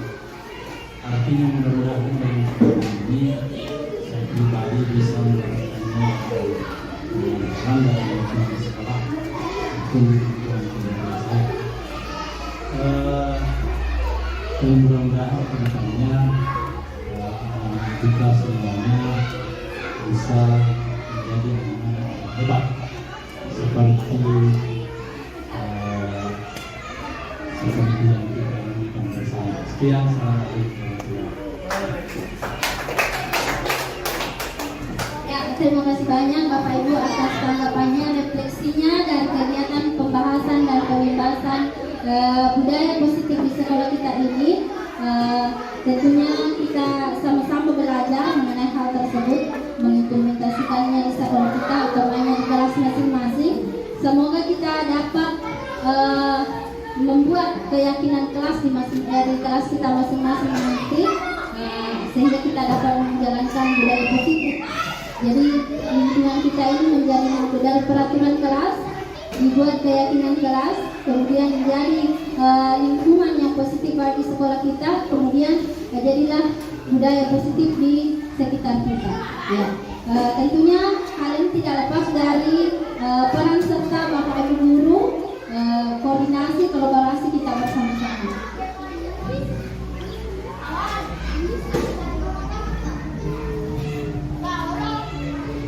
Baik, terima kasih banyak Bapak Ibu guru atas waktunya pada hari ini. Semoga apa yang saya sampaikan setidaknya ada sedikit yang menyangkut di diri Bapak Ibu yang bisa diterapkan bersama di kelas kita masing-masing nantinya. Walaupun mungkin cara penyampaian saya masih kurang maksimal, karena modul ini kami dapat di modul 2.1 kurang lebih 2 minggu. 1.4 apa nih Bu? Pak, modul 1.4 budaya positif. Mari kita sama-sama membuat keyakinan kelas agar sekolah kita ini tercipta nanti budaya positif. Tentunya kita menemukan karakter anak kita ada di seperti tadi yang saya yakini yang saya sampaikan di profil pelajar Pancasila. Ya, seperti yang kita ketahui. Terima kasih banyak. Salam ya Bapak Ibu guru hebatnya SD Tujuh Merah Purwa. Assalamualaikum warahmatullahi wabarakatuh.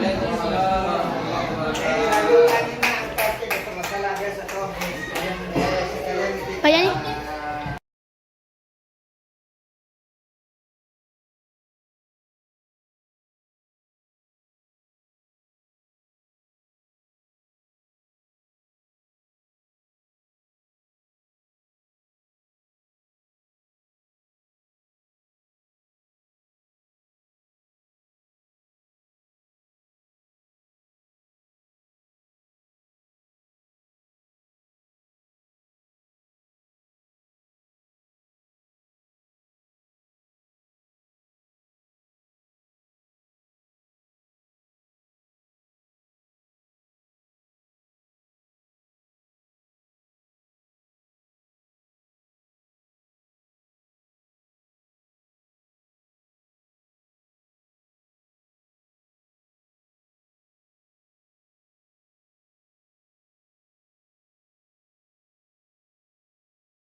bersemangat atau tanggung jawab. Nah, seperti itu yang disebut dengan keyakinan kelas. Silakan Bapak Ibu tulis.